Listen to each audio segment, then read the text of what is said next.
Welcome to my Asshole Podcast. Let's get into it.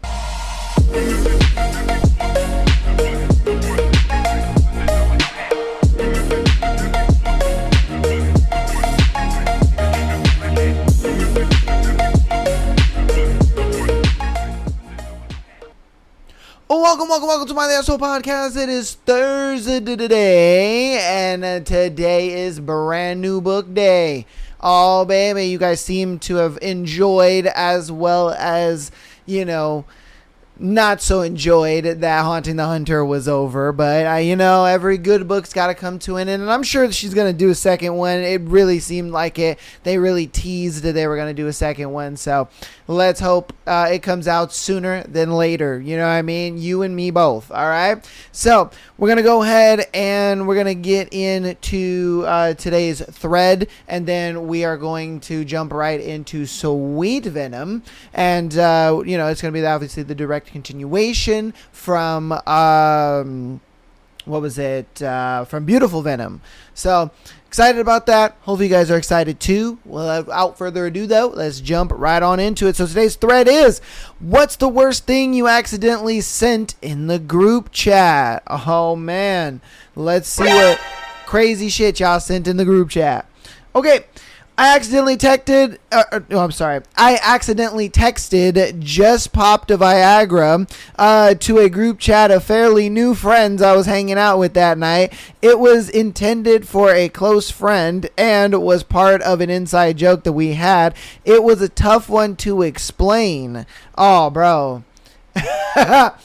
That's gotta be the worst thing to do to a new friend group that you're kind of being introduced to, because now they just look at it, they're like, man, this dude's mad weird, bro. I don't know if we want to keep hanging out with him, man. I'm sure some of the friends, just got a good laugh out of it, but I ain't gonna lie to you, not everybody is gonna get a good laugh at something like that. And then on top of that, especially there's no context. You know what I mean? See, people seem to miss context a lot sometimes. And so it's like, when you're missing that context, bro, it just, it kind of makes you look a little crazy. You know what I mean? I ain't gonna lie to you, that's happened. That's happened. I wouldn't say it's been a friend group or I've done that with friends, but I have gone into a friend group, a fairly new friend group, and made a joke that I thought was funny, and then it just wasn't funny, and I'm just like, all right, man. All right, my bad. Okay. It happens, bro. It happens. It just sucks for you that, text lasts forever. So, yeah. Okay. What is the worst thing you accidentally sent in the group chat? It was a group chat. It wasn't a group chat. It was a text to the guy painting my house. I was particularly hungover on this morning. I thought I was texting my girlfriend. I sent, "Is it weird? I want you to rail me." To the painter. Thank God for the iPhone unsend option. Wait, why are you asking your girlfriend to rail you? This is a dude, right? This is a dude. Yeah, this is a dude. What the fuck is going on here? Why? What? Huh? Don't you mean you want to rail her? Huh? And then on top of that, being the painter, you're just like, I'm sure the painter dude was probably just like, hey, yo, man, I don't fly that way. I ain't really, down with the booty hole play like that, my guy. If that's you, that's cool. You know what I mean? But yeah. And then on top of that, if I was the painter, I'd be thinking to myself, wait a minute. I guess he would have to have foreknowledge of it. But if he did have foreknowledge of a girlfriend, just like we are now, it's like, so you getting pegged, my guy. You know what I mean? You just kind of outed yourself as, wanting to get pegged, bro. That's a little crazy to me. Damn. All right. Hey, man, Okay, what is the worst thing you've ever accidentally sent in the group chat? Accidentally sent my mom a long descriptive message about my menstrual cramps and asked if it could be appendicitis instead in my family group chat with the in-laws in it as well. Ooh, yeah, that's a little embarrassing. Oh, damn.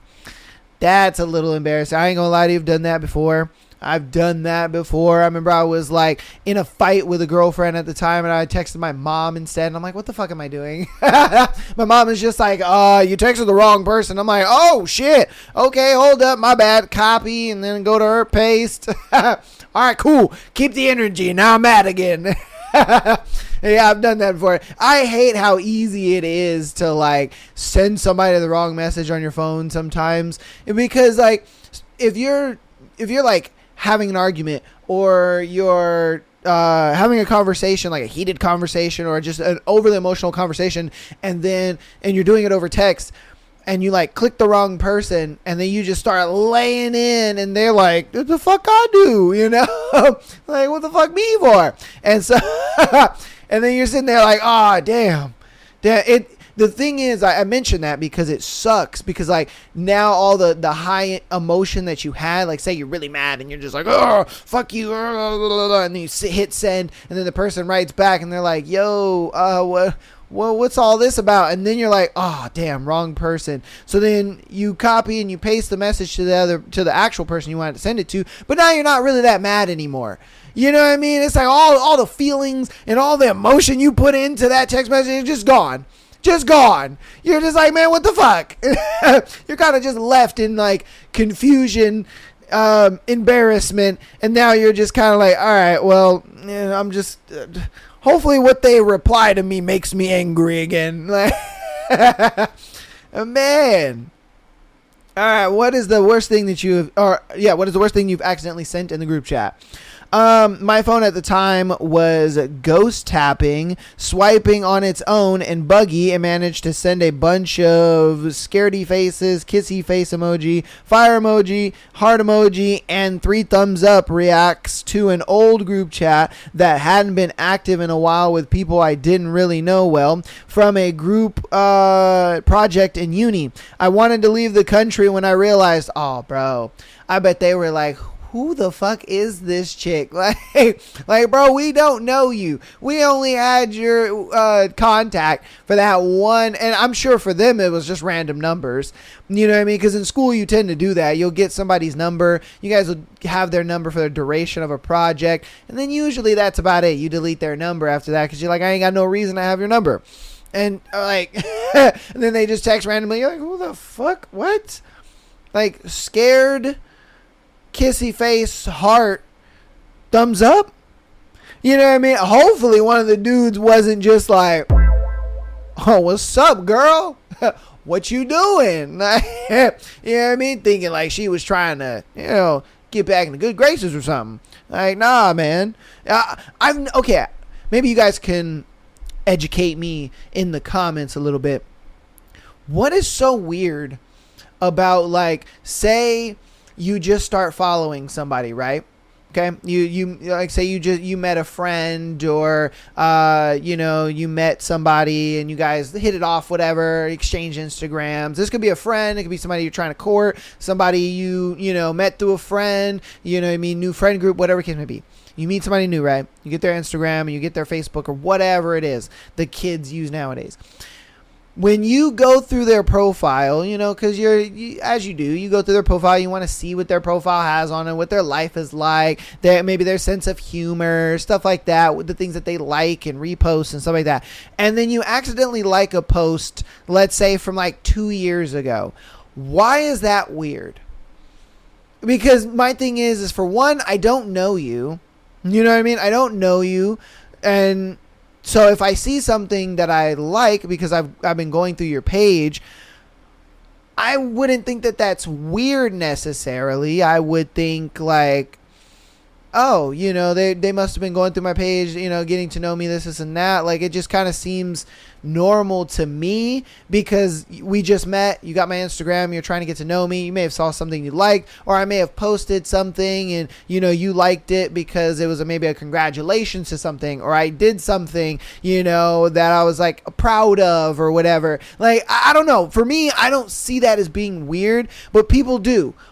And I want to know why. Now, I get if you haven't had a conversation with the person, okay? If you haven't had a conversation with the person, they don't really know you exist like that, and then you are like kind of stalking them, not really stalking them, but you're kind of just, putting your FBI hat on and you're going through their Instagram and you accidentally like something from 2 years ago. That case I can kind of understand. I'm like, all right, yeah, it's a little weird. Why? Because you guys aren't really following each other. You guys didn't really have a conversation prior to this. So it's like, for one, why you on my page? Two, why'd you go that far down? Three, why you liking something when you don't even really know me like that? So in that instance, I can understand.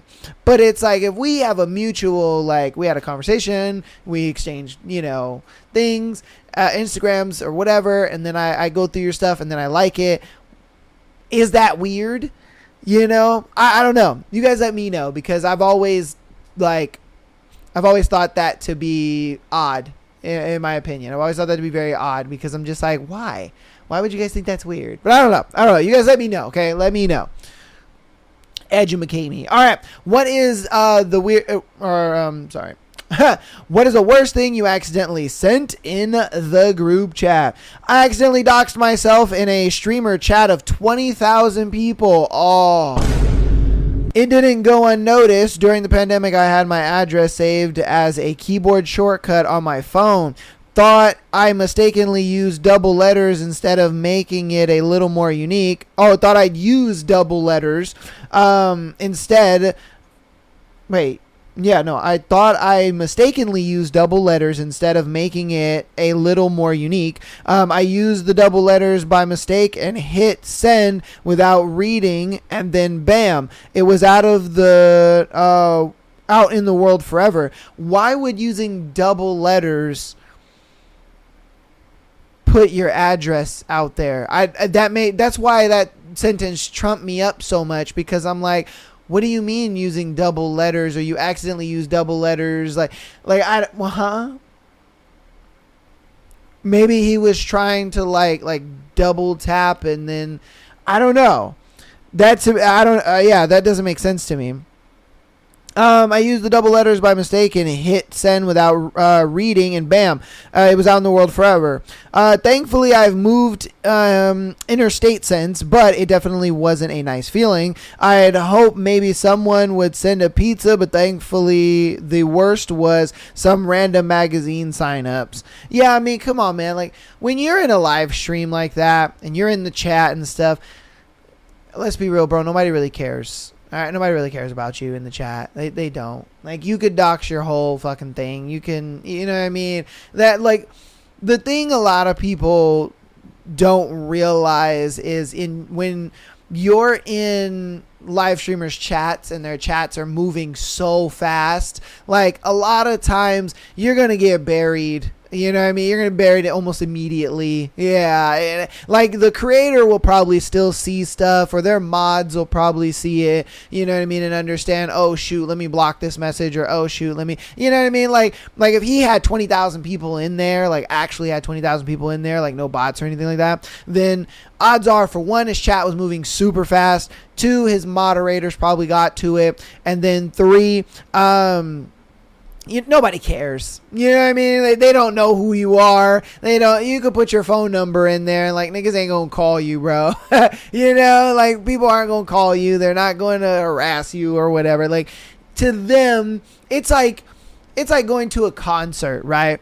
And yelling out during the concert your address. Think about that.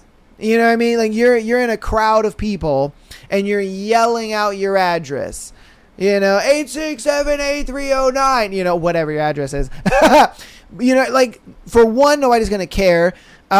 Two, they're not going to hear you. The people who do hear you aren't really going to do anything with that information. So again, that's what I mean. It's like they don't really care, bro. Hey, They don't really care. Like you kind of had nothing to worry about.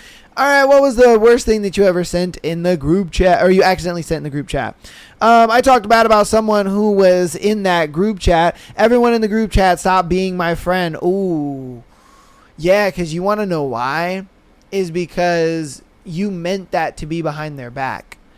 You know what I mean? Like, look, I'm the type of person, I don't mind if you're going to talk about somebody, but make sure that if you're going to say something, it's something you'd be willing to say to their face. You know what I mean? Like, that's the type of person I am. Like, if I gossip or I talk about somebody or whatever, like, I'm saying things that I'm willing to say to your face. I'm not going to sit here and say some shit that I'm not willing to say to your face. I just think that's mad fake. I think that's mad ridiculous. It's like, dude, if you're going to say something and say it with your chest, for one, two, mean it, and three, it's like, if you're saying something that is like meant to be a secret or whatever, why say it at all?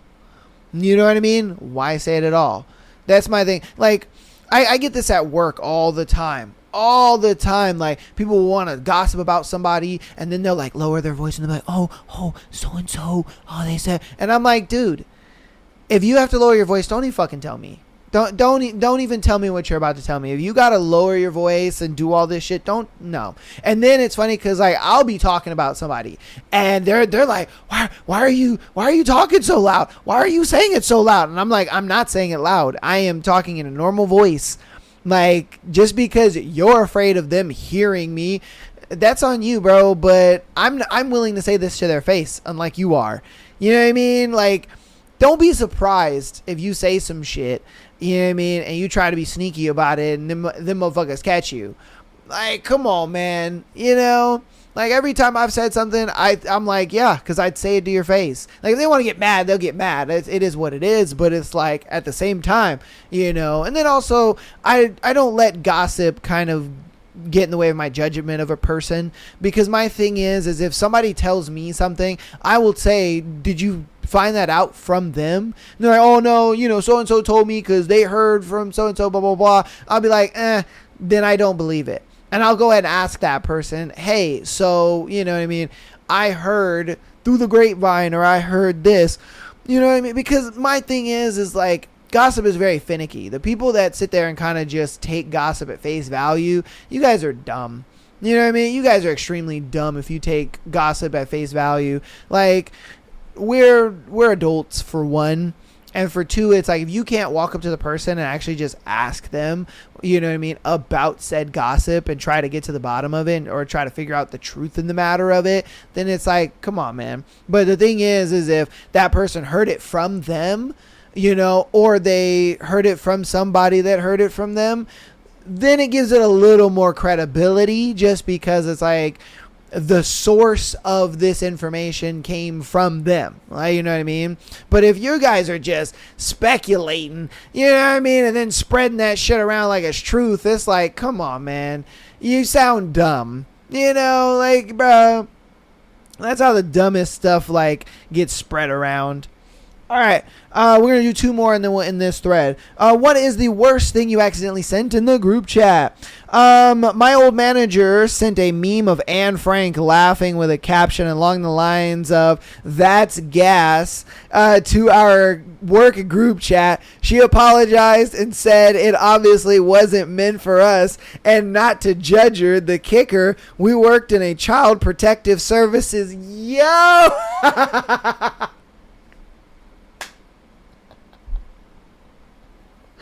Yo, bro, let's go. She sent a meme of Anne Frank saying that's gas. Yo, that's funny. Oh my God, bro. That's funny. See, I can't stand people who don't have a dark sense of humor, bro, or can't just like laugh at certain things, you know, because they find it offensive or whatever. Like, man, get the fuck out of here, bro. That's funny.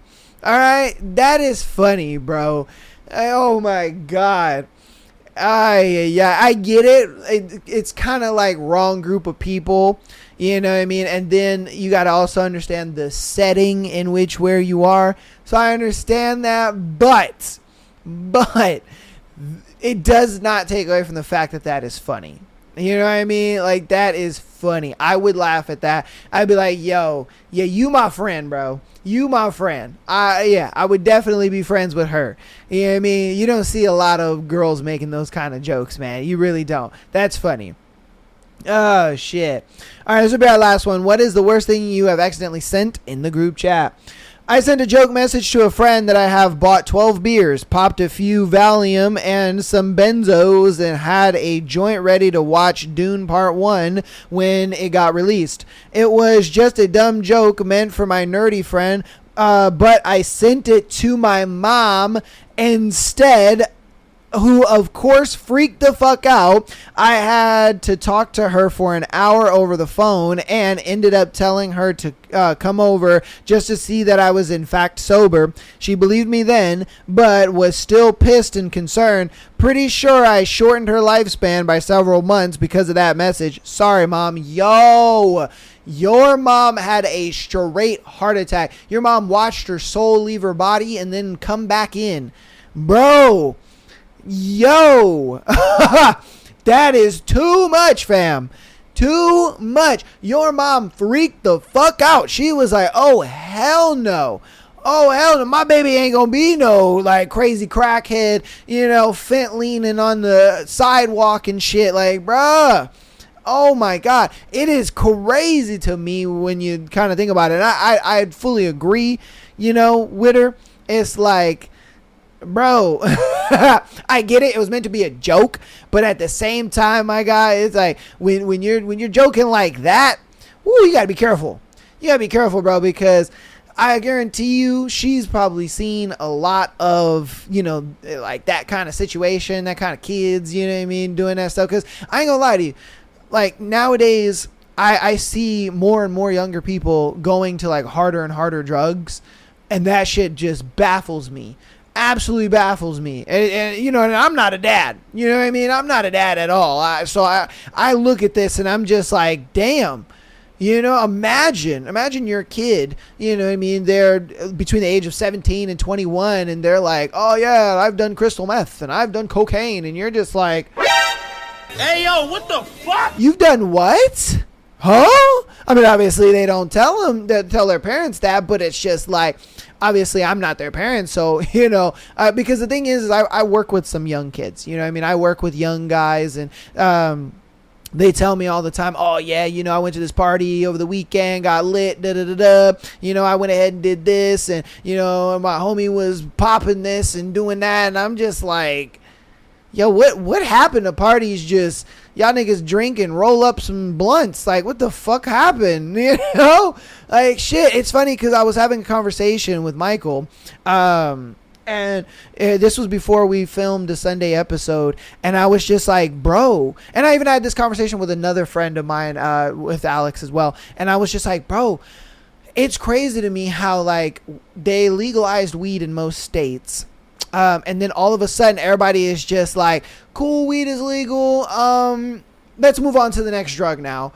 You know what I mean? And it's like all of a sudden it's the cool thing to do coke. And you're just like, nigga, the shit that we struggled to get and to use, y'all niggas just get it.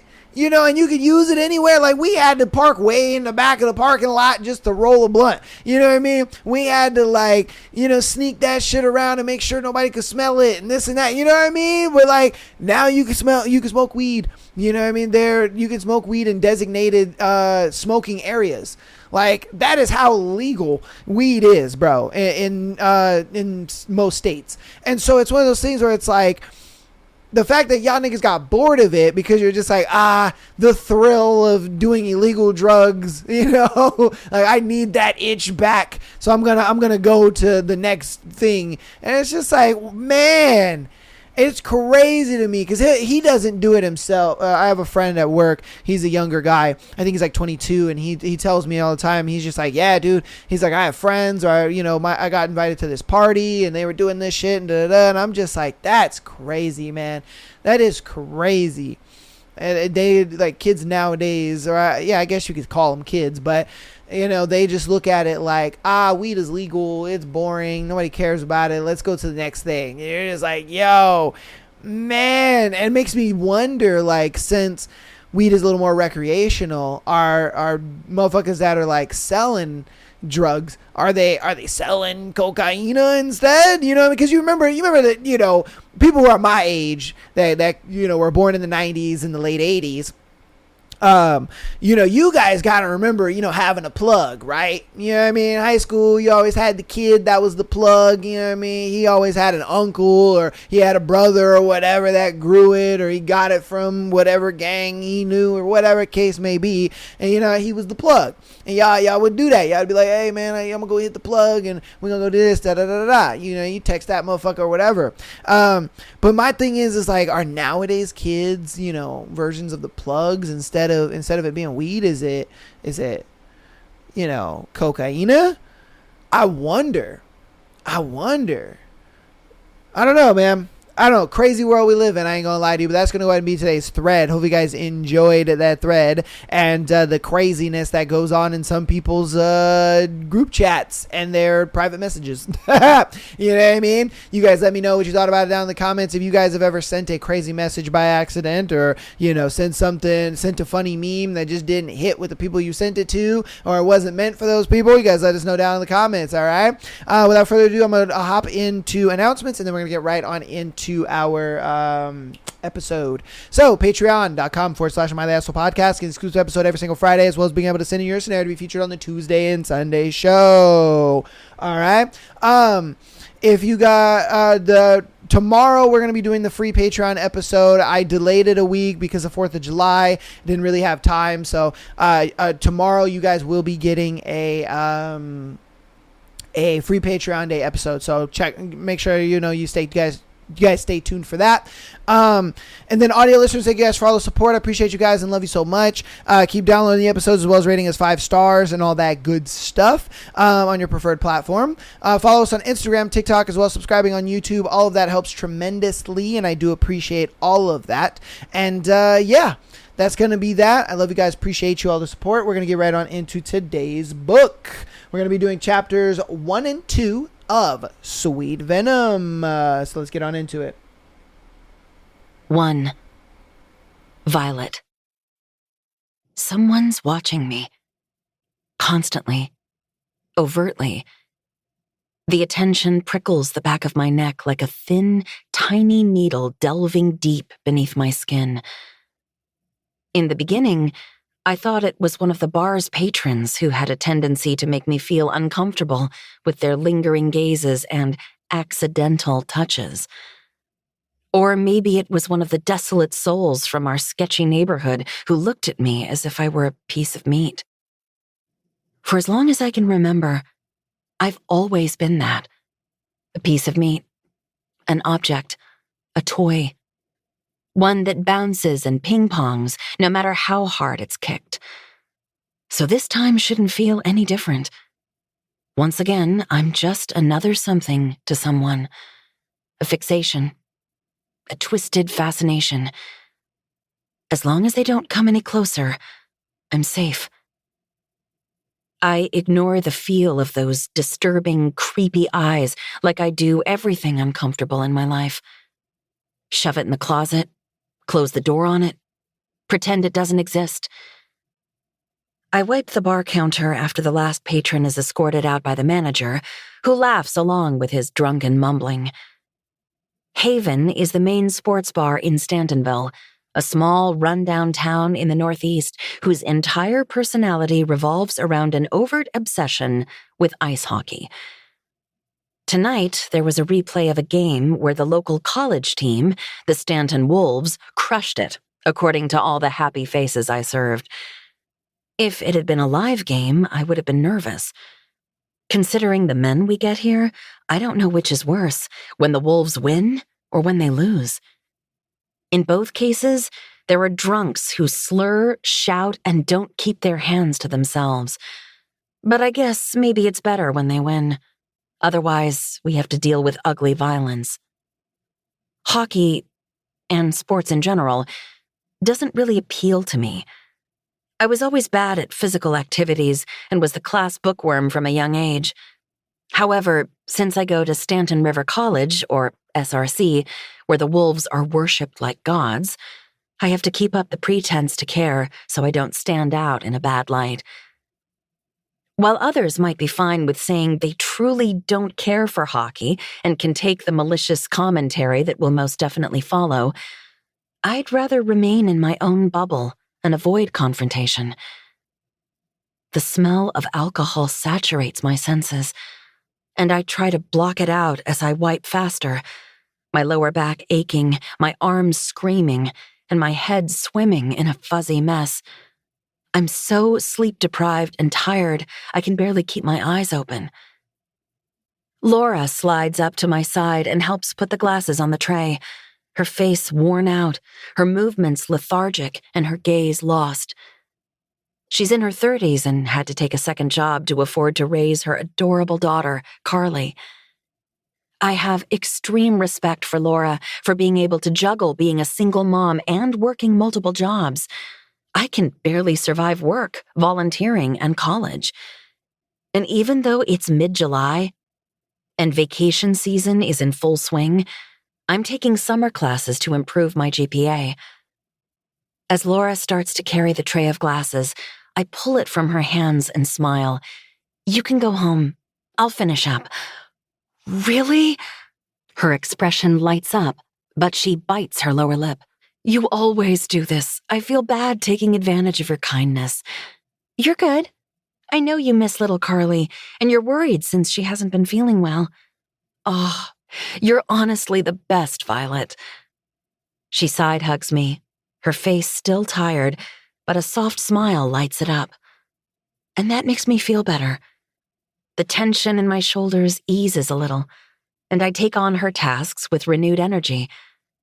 I like lessening the burden on others, especially if it's someone like Laura who needs to work twice as hard to put food on the table for her little girl. Maybe that's because I was also brought up by a single mom. "Oh," Laura turns on her heel, then comes closer, casting a discreet glance at the security guys and the bartender, who are talking to the manager. "Did you see the huge motorcycle parked across the street when you came in?"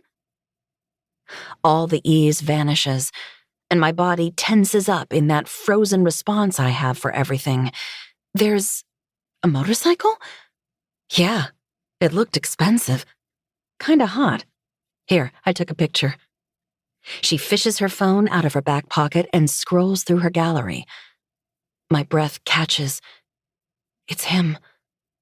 The tall man cloaked in black, jacket, gloves, and helmet, leaning against the monstrous, gleaming black bike, his legs crossed at the ankles. No part of his face is visible, but I know that bike. I've seen it near my neighborhood. Why would he park it across from Haven? Why not hide like he always does? My stomach twists. This is an escalation. He's done hiding. He wants me to know. I try to remain calm, but my insides war with anxiety and the need to throw up. My fingers instinctively find the small tattoo on my left wrist, and I trace it back and forth, willing it to quiet the chaos. But there's no calming my thoughts. Am I in danger? "Can you send me the picture?" I ask Laura with a forced smile that she doesn't see because she's zooming in on the man. "Sure. He looks so hot, right? I've got a thing for biker guys in leather." She chuckles, and I laugh along with her, even as my fingers tremble when I retrieve my phone. Laura leaves after she sends me the picture, and I add it to the folder with some other discreet pictures I took from my apartment. Maybe this will be enough for the police to provide me with protection? Though that's highly unlikely. Last week, when I showed them some of the ones I'd taken, they dismissed me and said I was being paranoid. Admittedly, the man is hard to make out since he was always in the shadows and never really in full frame like in the one Laura sent me. This is the first time he's been standing there in person, and I can't help but think his actions are becoming dangerous. I can't get away with ignoring him, but I also know the police won't help me. I zoom in on the picture Laura sent me, my wet fingers slipping on the screen. Is that even him? He looks intimidating, all wrapped in black and danger. I'll have to try harder with the police because this guy's presence is starting to mess with my head. He's everywhere, like air. And I've lived among enough creeps to know he probably won't be satisfied with just watching. He'll eventually take action, and it'll end badly for me. My head is full of macabre thoughts as I quietly finish my shift. It's around 1:30 in the morning by the time I finally leave Haven, my back pain killing me and my thoughts swirling in a black pool. I relax a little when I don't see the motorcycle or the guy. The only silver lining is that he's not there all the time. He probably has a job or something, because his presence has been sporadic over the past few weeks or so. With a sigh, I pull my hoodie tighter over my head, feeling more at ease now that I'm not dressed in the tight shirt and jeans we have to wear at work. But at least we're not forced to wear short skirts. I've quit many jobs because of that. In my everyday life, jeans are fine as long as I get to wear baggy hoodies or sweatshirts that don't outline my body. I even wear light hoodies during the summer. Thankfully, the apartment I share with my sister is only a 25-minute walk from Haven, so I don't have to spend money on transportation.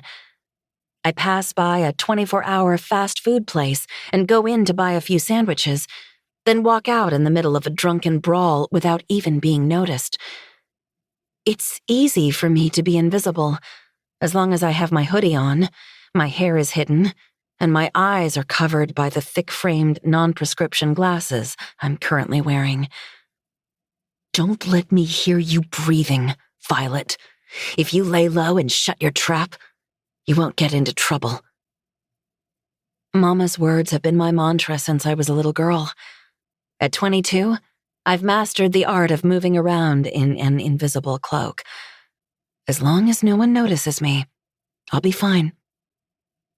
The neighborhood where Dahlia and I have been living for the past couple of years reeks of desperation, a place where dreams come to die and vices fester like an open wound. It's not far from Stantonville's town center, but it feels like another world entirely, a forgotten pocket where streetlights flicker on their last breath and shadows move with intentions best left undiscovered. Small-time gangs linger on the corners, dealing drugs for quick cash, their hooded figures blending into the peeling, painted brick walls. The sidewalks are littered with cigarette butts, discarded needles, and the occasional broken bottle. As I walk, the air is thick with the acrid stench of stale beer and burnt rubber, mixing with the faint scent of rotting food from an overflowing dumpster. A couple fights down the street, their voices raw and venomous, laced with anger that comes from years of resentment. The man's growl is slurred, the woman's shriek sharp enough to slice through the humid night. "You worthless piece of shit! You call yourself a man?" she spits, followed by a crash, a glass or a bottle meeting a wall or the ground. "You're the fucking whore!" he roars, and more curses ensue. The neighbors who, like me, are accustomed to this nightly ritual, shout back from open windows. "Shut up already, for fuck's sake!" Another voice, hoarse with exhaustion, yells something about calling the cops, but no one actually will. Not here. The cops don't come unless they have a reason, and even then, they look the other way for the right price. It's why I don't trust them to keep whoever is stalking me at bay. I suppose they're just an imaginary safety net I hold on to, so I won't go mad. A gust of wind carries the scent of cheap perfume and sweat from a nearby alley, where a woman leans against a car, her thigh peeking out from a torn fishnet stocking as she laughs at what a man is whispering in her ear. I step over a fresh puddle of something dark, could be coffee, could be blood, and pull my hoodie tighter around me. This place is a landfill of humanity, a breeding ground for ghosts who are still alive, but just barely. And I'm one of them. My feet halt by Johnny and Bo, who are sleeping by a corner. They're covered with scraps that barely protect them from the night chill. I gave them my blanket when my sister Dahlia bought me a new one, but I think they sold it. It's summer anyway, so they probably don't need it. "Night, guys," I whisper as I drop the sandwiches I usually buy them. Then, because we got decent tips tonight, I slip a few bills under each of the wrappers. Dahlia always tells me not to give them money because they'll buy alcohol with it, and maybe they do. But the other day, Bo was grinning wide after he showed me the shoes he bought from the thrift shop with the money I gave him. I walk through the alley that leads me straight to our street. The lone streetlight that's still working flickers with a buzz, highlighting the waste rotting on either side. I breathe through my mouth to avoid inhaling the stench of piss reeking alongside the walls. Heavy steps echo behind me, slashing through the silence. My heart lunges, and I grab my backpack tighter, my nails sinking into the straps as I quicken my pace. The footsteps follow, bouncing off the alley's walls with a threatening caress. My hoodie sticks to my back, and sweat beads on my temples. Could it be? No, he's never approached me. But then again, he's also never shown up in front of Haven before. Is he escalating twice on the same day? I just need to get home and hide. A strong hand latches onto my elbow and pulls me back. I go into shock mode.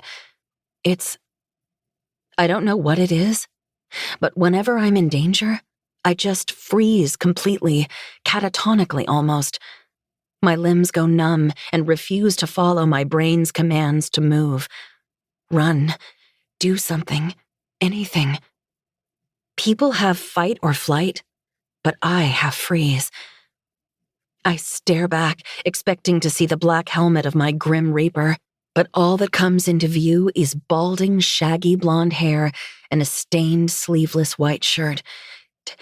"Dave," I exhale, my heart still beating loudly, but at least my muscles unlock. It's the local alcoholic, Dave, who's been drinking himself to an early grave ever since his wife took the children and left. Hey, beautiful. He sways on his feet, his meaty fingers digging into my arm as he takes a swig from his bottle of whiskey. I pull my arm, but he latches onto it tighter, so I feign a smile. "Let me go, please." It's not the first time he's done this, and he lets go when I ask. Usually, that is. Right now, however, he looks terribly drunk. Flushed cheeks, beady eyes with bags underneath them, and he reeks so badly I have to breathe through my mouth. Maria won the court case, and I can't see my kids. He slurs his words. "I'm sorry to hear that." I speak softly, subtly pulling my arm. Stupid judge says I'm a bad influence. Why the fuck is that? He growls, tightening his grip on my elbow, and I wince. "I'm sure if you show you're improving, the judge will let you see them." Shut your trap. He's in my face now, his alcohol-laced, rotten breath skimming over my face. All you women do is yap and fucking complain. You never appreciate a good man. He's anything but a good man. Maria is the good woman who took a lot of abuse from him before she finally left, but I can't say that because he looks irritated and I'd bear the brunt of his anger. If anything, I'm instinctively cowering, withdrawing into the broken shell Mama built for me one lash at a time. I'm back to being the little girl she screamed at, kicked for being a nuisance, and locked in the closet. My mere existence used to vex her. Just my trying to help used to annoy her. "Don't touch me," she shouted and shoved me against the wall when I tried to rub ointment on her bruised face after a client left. "You're the reason I'm like this, you goddamn leech. I wish I'd killed you. Stop fucking looking at me with those disgusting eyes." Dave didn't tell me not to look at him, but I lower my gaze anyway as I whisper, "Please let me go." Why? He slurs, stepping closer. I can show you a good time. "No." I try to speak loudly, but my voice comes out small. I'm incapable of screaming because my mom stripped that away from me, among other things. All you women want is money, fucking sluts. I said I'll show you a good time, so stop whining and thank me for it. He pushes me, his large, heavy body that reeks of alcohol and sweat trapping me against the wall. A low buzz starts in my ears, but I shove at his chest with unsteady hands. "Dave, please don't do this. Think of your little girl. You wouldn't want her to be hurt like this, right?" He wavers a bit, and I try to slowly disengage, my heart hammering in my ears. As I'm about to slip away, he grabs my breast over my hoodie, and bile fills my throat. Where do you think you're going? He fondles me as I push at his hand. I want to see your tits. I should knee him. He's drunk, so he'd probably fall over. Before I can do that, a gloved hand wraps around Dave's head and pulls him back so powerfully, he stumbles before he falls against the opposite wall. I watch with complete horror as the tall, large man who's dressed entirely in black slams his fist into Dave's nose. He flashes me a look over his shoulder, and I can finally see the face of the man who's been stalking me for weeks as he says in a deep, gruff voice, How annoying. 2. Violet. Confrontation has never been my strong suit. If anything, I avoid it like the plague. But the thing I avoid most? Violence. I've been in too many bad situations where I was overpowered by people so much bigger than me that I couldn't have possibly taken them. My mom. The men who visited her. My foster parents. Dave, just now. All of them used their size to intimidate me, and I'm easily intimidated. A scaredy cat through and through. My favorite activities include reading, embroidering, and scribbling in my journal. Hell, even working is fine. Anything is fine compared to being overpowered by another person. Right now, however, I'm not the one being intimidated or thrown around. It's Dave. He's being held by the collar of his stained sleeveless shirt as a man drives his gloved fist into his face. And it's not just any man. It's the man who's been following me sporadically for over a month. My stalker. And this guy just called me annoying before he went back to pummeling Dave against the wall. I'm the annoying one. Me. The crunching of bones tightens my stomach, raising the bile in my throat. Dave's blood splashes on his shirt and the wall, and the dots of red look black under the flickering light, like an ancient curse. My drunkard neighbor groans and tries to resist, but his uncoordinated movements do nothing to halt or even slow down the stranger's assault. I'm transfixed by the view, trembling as I push further into the wall, the solid surface digging into my back as the air assaults my tightened throat. Violence isn't anything new to me. I've witnessed it in spades and have been on the receiving end of it more times than I can count. But this is the first time I've seen anyone being so calm while they're beating the shit out of someone. Laser-focused, even. As if his sole purpose is to dismantle Dave limb from limb. I can only see the stranger's back, but even that feels like a disturbance. He's tall, at least 6'4" or 6'5". I'm 5'6" and still feel like an ant behind him. But it's not only the height. He's broad and muscular, as if he's carved from stone, and his fists strike powerful punches. I don't like overly tall or extravagantly big men. Actually, I stay away from all men by using my invisibility tactic. It's simple in my mind.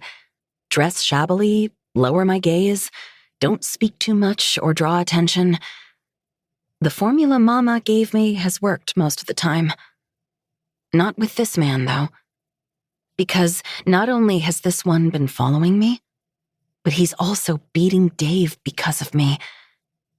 The ridges of his big muscles strain against the leather as he lifts his fist. Thwack. He lifts it again. Thwack.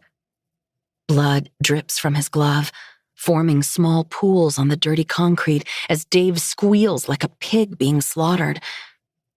His fight and his voice wane, but the stranger is still punching and punching and punching. A rush of apprehension ripples through me with each of his hits. The horrendous sound fills the turbulence in my head with red.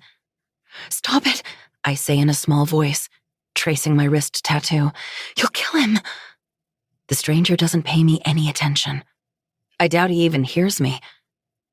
I take a hesitant step forward, physically pushing off the wall with my palm because all this time I've been trying to become one with it. Logically, I should go home. Leave both monsters to battle it out in the darkness, but I don't want to be the reason behind someone's murder. I tap the stranger's arm that's still grabbing Dave by the collar. Blood trickles down, staining the white shirt crimson and coating the black glove in a dark, sticky mess. "Stop," I whisper, unable to tear my eyes from Dave's shattered face. It's unrecognizable. Blood, saliva, and snot distorting his features. "Stop," the stranger repeats in a low growl that crawls across my skin. His voice is so deep and startling, it makes me flinch. He speaks like it's a chore to utter words, as if I'm wasting his time. "Yeah, you'll kill him." "Why would you care?" I stare up at him. Big mistake. I've done everything in my might to avoid eye contact, since that usually helps me go unnoticed. But here I am, looking at the most soulless eyes I've ever seen. They're dark brown or black, I'm not sure which, but they're so utterly lifeless, I feel as if I'm in the presence of death. But death has never scared me. If anything, the thought of it has comforted me. Whenever I'm kicked or thrown around and so damn tired, I think of death and how it'll free me from all of this. This stranger, however, is a gruesome version of death. A dark, ruthless entity who I'm sure would snap my and Dave's necks without any form of remorse. And it'll definitely not be the peaceful type of death I've always envisioned in my darkest hours. It'll be merciless and bloody.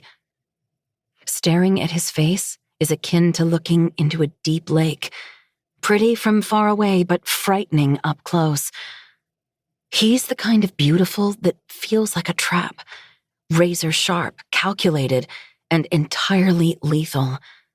His features are carved with cruel precision, from the defined cheekbones that cast harsh shadows under the dim light, to the precise cut of his jaw, as if sculpted from ice and tempered by fire.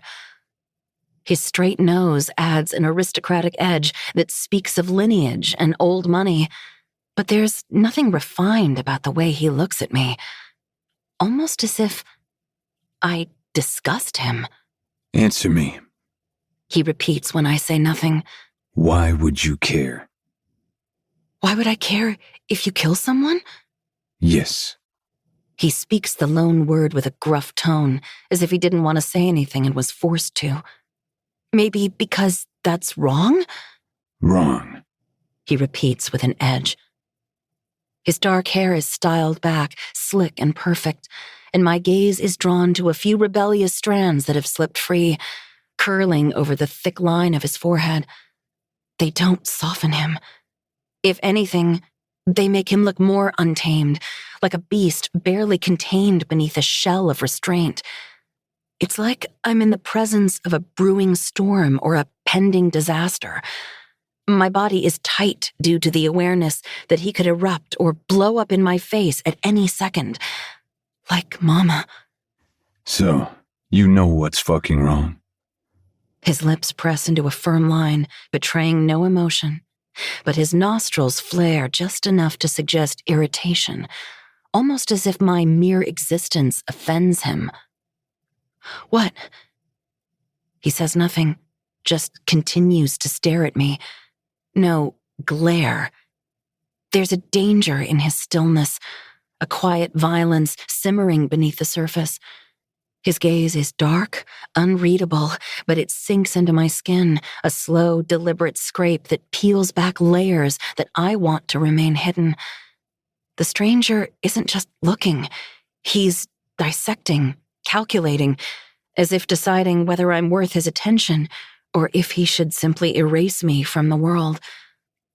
I can't look away, even when every instinct screams at me to run.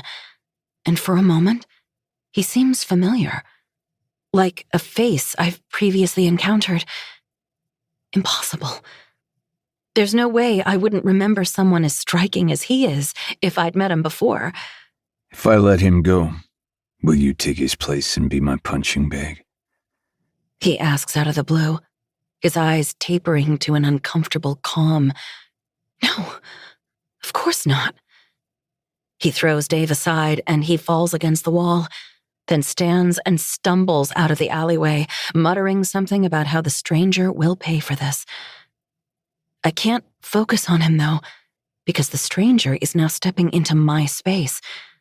His broad frame blocks my vision until he's all I can see or pay attention to. The scent of something masculine and heady floods my senses as he towers over me, trapping me in his disturbing presence. I have to crane my head to look up at him, once again making the eye contact I should avoid at all costs. Too late. I already let him go. He takes a step forward, and I instinctively step back, my beat-up sneakers scraping against the concrete. I didn't agree to that. I discreetly reach into my back pocket. If I can call 911, if they could hear what's happening, maybe they'll send help. A large hand latches onto my wrist, pulls my arm, then twists. My stomach coils at the view of the bloodstains at the palm of his glove. What do you think you're doing? The rumble of his voice seeps into my skin. I try to pull my hand, but he tightens his grip. It doesn't hurt, but it's firm enough to suggest that he'd make it painful if I struggle any further. Someone like him, who seems to escalate frequently in a short period of time, is unpredictable and therefore dangerous. And in order to survive, I can't risk provoking him. So I remain still. Please let me go. He shakes his head once, tisking as he pushes into me. Don't beg yet. We'll get there, eventually. My back hits the wall and I jump, my fingers clammy, my teeth grinding together with the force of the fear that slithers down my spine. I've been cornered twice tonight, but what Dave did feels like child's play compared to this mountain of muscles and rage. Because I can feel the anger in his touch and the way he looks at me, like a ticking time bomb ready to explode. I'm caught right in the eye of a turbulent storm. Now, he tilts his head to the side. Shouldn't you thank me? Thank you? Yes. For stalking me? For saving your life. I hear a tinge of annoyance, and that shimmering anger grows in intensity, spilling into his words. I swallow, and the gulp that gets caught in my throat can be heard in the oppressive silence. I didn't ask you to. It's subtle, but I see his free hand flex, sticky blood still dripping onto the concrete. If I hadn't shown up, that pathetic waste of space would have violated you. And considering your meek, entirely washed up and boring personality, you would have let him. I would have never let him. I was going to hit him. But I don't need to explain myself to a literal stalker. Besides, explaining myself has never worked, and it's only gotten me into worse trouble. So instead of slipping down that hopeless road, I tilt my head to the side. What's it to you? He narrows his eyes, a hint of rage flashing through them. The fuck you just say? Nothing. Just let me go. No. You said something. Repeat it, now. I let out a fractured exhale, causing my glasses to fog up. Maybe it's the exhaustion or the throbbing pain in my back. Maybe I just want to go home, read my novel, then go to sleep so I can wake up early and study and then go to class. Maybe I'm just suicidal. Whatever the reason, I let the words I constantly police spill out in one go. I said it has nothing to do with you. Whether I'm assaulted or killed or thrown into a dumpster is not your business. And honestly, if you believe me to be boring and washed up, why not stalk someone else? Or maybe quit the whole despicable ordeal and do something better with your time. He remains motionless, probably as surprised by the statement as I am. I didn't mean to talk back, but I guess I now have no filter when I'm nervous. Add all the physical and mental pain, and I'm ready to just go. The stranger's face slips back into stark indifference, a blank, careful mask I can't read. You think I want to follow you around? See your pathetic life in 3D? I'm sure you don't. So why are you? Why do you think? I don't know. Why don't you tell me? He steps farther into my space, his chest a breath away from mine, his fingers tightening around my wrist. He's so close, his boots rub against my sneakers, and I'm assaulted by the smell of wood and leather, a potent masculine combination that fills me with apprehension. I can't help it. Having lived in a world where most men use and abuse women, I can only feel dread at the scent. Have you done something bad, Violet? I gulp. Sure. I thought he'd know my name if he'd put so much effort into watching me, but still, hearing it uttered in his voice causes goosebumps to erupt on my skin. No. The lone word leaves me in a strangled breath. Liar. He has a distinctive way of speaking, precise, deep, but also frighteningly monotone, as if talking is a true hindrance. Why would I lie? Because you're no different than the rest of them. All of you are rotten to the core. Who are all of us? Before I can ask, he strokes my wrist with his bloodied glove, and the hairs on the back of my neck stand on end. It seems sensual, but in reality, it's no different than a veiled threat. Both of us watch as he smears my tattoo with blood. Endure. He reads the word inked there. Very fitting. I try to pull my wrist free, but he tightens his grip. You'll need to endure, Violet, for a long time. He releases my wrist, and I think the nightmare is over, but then he traces a line on my cheek with the back of his bloodied hand, smearing the sticky mess from the edge of my glasses to the corner of my mouth. When I'm done with you, there'll be nothing left. My chin trembles, and I want to look away, to escape his black hole-like orbit. But I don't. Why are you doing this? You'll have to figure that out yourself. His lips hover near my cheek, and with every word he breathes against the blood, a chill spreads across my skin. Reflect on your sins.